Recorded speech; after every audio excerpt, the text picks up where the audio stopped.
जय हिंद बच्चों। आज हम एसिड बेस एंड सॉल्ट का कुछ केमिकल रिएक्शंस केमिकल प्रॉपर्टीज देखते हैं। हम प्रीवियस क्लास में क्या देख चुके हैं, एसिड बेस के फिजिकल प्रॉपर्टी पढ़ चुके हैं और एसिड बेस का केमिकल प्रॉपर्टी भी हम पढ़ चुके हैं। उसमें से कुछ रिएक्शंस मैंने पढ़ा। देखो, मैंने पहला पहला रिएक्शन क्या पढ़ा, एसिड या बेस को मेटल के साथ रिएक्शन करेंगे तब क्या होगा, ये हम पढ़ चुके हैं, है ना। और मेटल कार्बोनेट को या फिर मेटल हाइड्रोजन कार्बोनेट को एसिड और बेस के साथ रिएक्शन करेंगे तब क्या होगा, ये भी हम पढ़ चुके हैं। आज हम क्या पढ़ेंगे, एसिड और बेस को आपस में रिएक्शन करेंगे तो क्या क्या होगा, है ना। कुल मिला के हमको 4-5 रिएक्शन ही पढ़ना है इसमें। सबसे पहले मैंने क्या पढ़ा, एसिड और बेस को मेटल के साथ रिएक्शन करेंगे तब क्या होगा, ये हम पढ़ चुके हैं, है ना। और मेटल कार्बोनेट या फिर मेटल हाइड्रोजन कार्बोनेट को हम एसिड और बेस के साथ रिएक्शन करेंगे तब क्या होगा, ये हम पढ़ चुके हैं प्रीवियस वीडियो में। अभी इसमें क्या पढ़ेंगे, अब एसिड को बेस के साथ रिएक्शन करेंगे तब क्या होगा। जरा देखेंगे, एसिड को अगर बेस के साथ हम रिएक्शन करवाएंगे, इसी रिएक्शन को हम न्यूट्रलाइजेशन रिएक्शन भी कहते हैं, है ना। ये एसिड को अगर बेस के साथ रिएक्शन करवाते हैं तो सॉल्ट और वाटर मिलता है। क्या मिलता है बच्चों, सॉल्ट और वाटर। इसको रिएक्शन करवाने के लिए हम क्या करते हैं, पहले कुछ एग्जांपल्स लेते हैं। जैसे HCl हाइड्रोक्लोरिक एसिड को NaOH, ये क्या है, बेस है। ये क्या है बच्चों, एसिड है ना। जब एसिड और बेस के साथ जब भी रिएक्शन करवाएंगे तो हम क्या करेंगे, आयंस में ब्रेक करेंगे पहले। तो H जो होगा +1 होगा और Cl क्या होगा, -1 होगा। Na क्या होगा, +1। OH क्या होगा, -1। ऐसे ब्रेक डाउन करेंगे, राइट। अब देखो क्या होगा, यहाँ पर Na सोडियम क्या करेगा, H को रिप्लेस करेगा, है ना। जब NaH को रिप्लेस करेगा, देखो ऐसे कुछ होगा, इस तरह से रिएक्शंस होगा। देखो NaH को रिप्लेस करेगा तो NaCl बना दिया बच्चों, है ना। NaCl बना दिया, यानी सोडियम का +1 और क्लोरीन का क्या है, -1। और बच क्या गया हमारे पास, OH बच गया और एक H इधर बच गया, तो H2O यहाँ बन जाएगा, क्या बन जाएगा, वाटर बन जाएगा, राइट ना। ऐसे ही ब्रेक डाउन करके देखेंगे।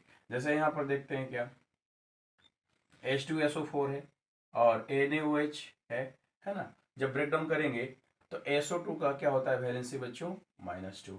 इसका क्या होगा, +1, है ना। अब इसका क्या हो जाएगा, +1, इसका क्या हो जाएगा, -1, है ना।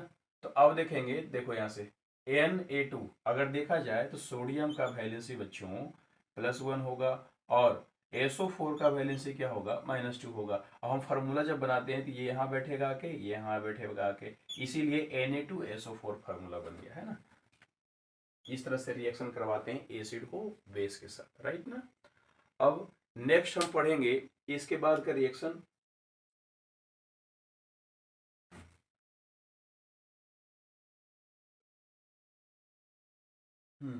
अभी क्या देखेंगे, मेटल ऑक्साइड को हम एसिड के साथ रिएक्शन करवाते हैं तो क्या होगा, और फिर नॉन मेटल ऑक्साइड को हम एसिड के साथ रिएक्शन करवाएंगे तो क्या होगा। दोनों ऑक्साइड को हम एसिड और बेस के साथ रिएक्शन करवा के हम देखते हैं। तो फर्स्ट ऑफ ऑल क्या देखेंगे, हम मेटल ऑक्साइड को एसिड के साथ रिएक्शन करवाते हैं तो Cu कॉपर ऑक्साइड, कॉपर क्या है बच्चों, मेटल है और इसमें ऑक्सीजन लग गया तो कॉपर ऑक्साइड हो गया।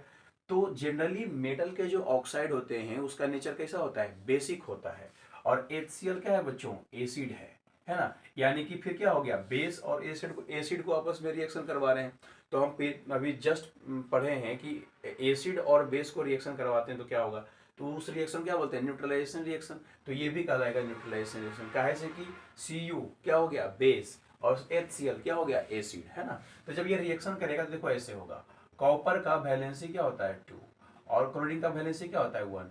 ये आ जाएगा यहाँ, ये चल जाएगा वहां, देखो ये फॉर्मूला बन गया, CuCl2 बन गया, ठीक है ना।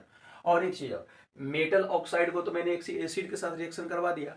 अब क्या है, मेटल ऑक्साइड को हम बेस के साथ रिएक्शन करवाते हैं तो ये रिएक्शन होगा या नहीं होगा, है ना। देखो हम देखेंगे मैंने अभी क्या किया, एक बार मेटल ऑक्साइड को एसिड के साथ रिएक्शन करवाया, अब मेटल ऑक्साइड को बेस के साथ रिएक्शन करवाते हैं। तो यहां देखते हैं मेटल ऑक्साइड प्लस बेस, ये रिएक्शन करेगा या नहीं करेगा? तो रिएक्शन नहीं करेगा। क्यों? क्योंकि मेटल ऑक्साइड क्या होता है, बेसिक होता है पहले से, इसका नेचर ही होता है बेसिक। तो बेस को बेस के साथ रिएक्शन करवाएंगे तो ठीक है ना। अब आगे बढ़ते हैं। अब क्या है हमारे पास, हाँ ये मैंने नोट में लिखा, metal oxide are basic in nature. कुछ एग्जांपल से देखो, एमजीओ मैग्नीशियम, मैग्नीशियम क्या है, मेटल है। अब इसमें ऑक्सीजन लग गया तो मेटल ऑक्साइड हो गया, तो ये क्या हो गया, बेस। ये क्या हो गया, एसिड। जब बेस और एसिड को रिएक्शन करवाएंगे तो क्या बन जाएगा, सॉल्ट एंड वाटर बनेगा। ठीक है, ये इस रिएक्शन को भी क्या बोलेंगे, न्यूट्रलाइजेशन रिएक्शन बोलेंगे, राइट। अब हम आगे देखेंगे, कुछ चीजों को और जरा समझते हैं। ये हो गया, अब आगे देखते हैं जरा।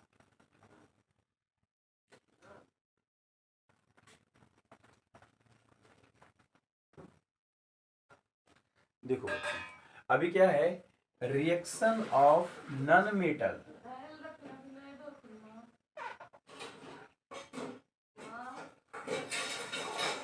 Reaction of non metal oxide with base. अब नॉन मेटल ऑक्साइड को हम बेस के साथ रिएक्शन करवाते हैं तो क्या होता है ना।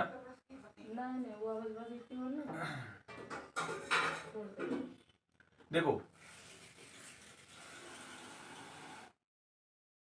अच्छा, नॉन मेटल, नॉन देखो मेटल ऑक्साइड क्या होता है, बेसिक। और नॉन मेटल का जो ऑक्साइड होता है कैसा होता है, एसिडिक इन नेचर होता है ना। तो यहाँ जरा देखेंगे नॉन मेटल का ऑक्साइड, तो नॉन मेटल का ऑक्साइड, ये कार्बन क्या है, नॉन मेटल है, इसमें ऑक्सीजन लग गया तो क्या हो जाएगा, नॉन मेटल का ऑक्साइड हो गया। अब नॉन मेटल के ऑक्साइड को हम बेस के साथ रिएक्शन करवाते हैं बच्चों, तो क्या होगा, तो बेस क्या है हमारा, CaOH का होल ट्वाइस मैंने बेस लिया। इसका नाम क्या है बच्चों, कैल्शियम हाइड्रोक्साइड, है ना। और क्या है ये ये क्या है, नॉन मेटल एसिड है, नॉन मेटल ऑक्साइड है ना।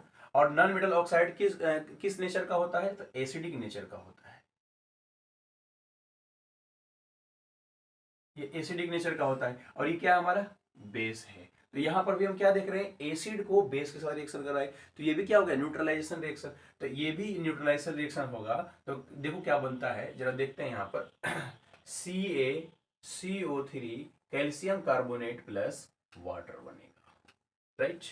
तो हमने अभी क्या देखा, अगर नॉन मेटल को, है ना, बेस के साथ रिएक्शन करवाएंगे तब तो रिएक्शन करेगा। अब नॉन मेटल को एसिड के साथ रिएक्शन करवाएंगे तो करेगा या नहीं करेगा। तो देखो जरा देखेंगे नॉन मेटल को एसिड के साथ रिएक्शन करवाते हैं तो ये करेगा या नहीं करेगा। तो नॉन मेटल का नेचर कैसा होता है, एसिडिक। तो क्या एसिड एसिड रिएक्शन करेगा, नहीं करेगा, ठीक है ना।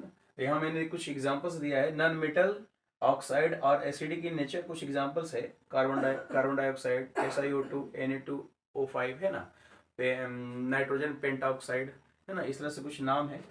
तो ये सारे क्या हो गए, एसिडिक नेचर का। समझ में आया। इस क्लास को फिर से एक बार रिकॉल करते हैं जरा। तो करते क्या है, मैंने अभी रिएक्शन जस्ट क्या देखा कि एसिड को अगर बेस के साथ रिएक्शन करवाते हैं तो क्या बनता है, सॉल्ट और वाटर। फिर उसके बाद मैंने क्या पढ़ा, मेटल ऑक्साइड को एक बार एसिड के साथ रिएक्शन करवाएंगे तो करेगा। क्यों? क्योंकि मेटल ऑक्साइड क्या होता है, बेसिक नेचर का होता है, उसको एसिड के साथ रिएक्शन करवाएंगे तो सॉल्ट एंड वाटर बनेगा। लेकिन मेटल ऑक्साइड को बेस के साथ रिएक्शन करवाएंगे तब नहीं करेगा। क्यों? क्योंकि मेटल ऑक्साइड क्या होता है, बेसिक इन नेचर का होता है, और बेस तो ऑलरेडी बेस होता है, दोनों बेस बेस कभी रिएक्शन नहीं कर सकता। अब मैंने क्या देख रहा, नॉन मेटल को, नॉन मेटल ऑक्साइड किस नेचर का होता है, एसिडिक नेचर का होता है। तो जब एसिडिक नेचर का होता है तो ये नॉन मेटल ऑक्साइड को एसिड के साथ रिएक्शन नहीं करवा सकते। क्यों? क्योंकि नॉन मेटल ऑक्साइड भी एसिडिक होता है और एसिड तो ऑलरेडी एसिड है, तो रिएक्शन करवाएंगे तो नहीं करेगा। अब जब देखेंगे नॉन मेटल को हम बेस के साथ रिएक्शन करवाएंगे तो करेगा या नहीं करेगा, यस करेगा। क्यों? क्योंकि ये नॉन मेटल का ऑक्साइड क्या होता है, एसिडिक, और बेस, तो बेसिक हो गया, तो यहाँ पे क्या हो गया, न्यूट्रलाइजेशन रिएक्शन हो गया, एसिड बेस के साथ रिएक्शन करवाएंगे, सॉल्ट एंड वाटर बनेगा। ठीक है ना, ठीक है। नेक्स्ट टॉपिक अभी देखते हैं।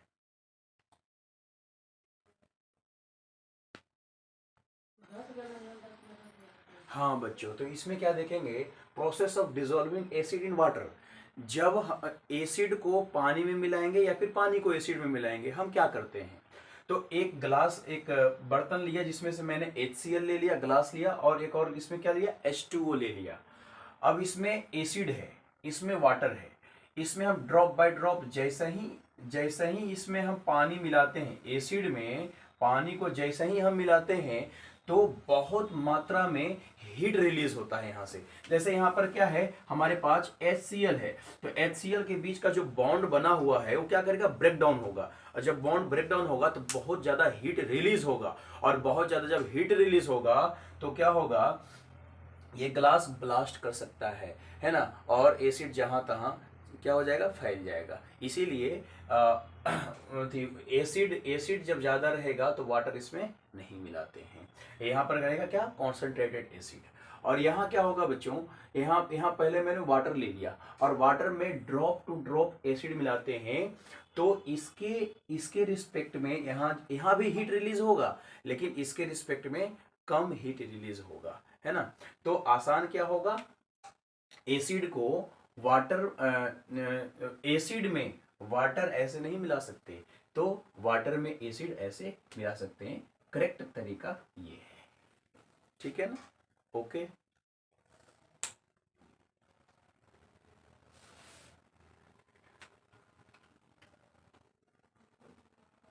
ये लिखेंगे, acid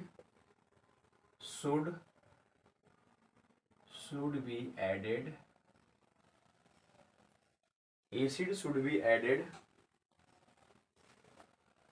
acid should be added to water and not water to the waste। ठीक है, हाँ। यहाँ से एक कंक्लूजन क्या निकला कि acid should be added to water, acid को वाटर में ड्रॉप टू ड्रॉप ऐड कर सकते हैं, लेकिन वाटर को एसिड में डायरेक्ट ऐड हम नहीं कर सकते। ठीक है ना बच्चों, ओके, थैंक यू। फिर नेक्स्ट वीडियो में हम क्या देखेंगे, पीएच स्केल देखेंगे। ठीक है ना, 2-3 वीडियो और हो गए, इसके बाद चैप्टर क्या हो जाएगा, खत्म हो जाएगा। Okay, thank you.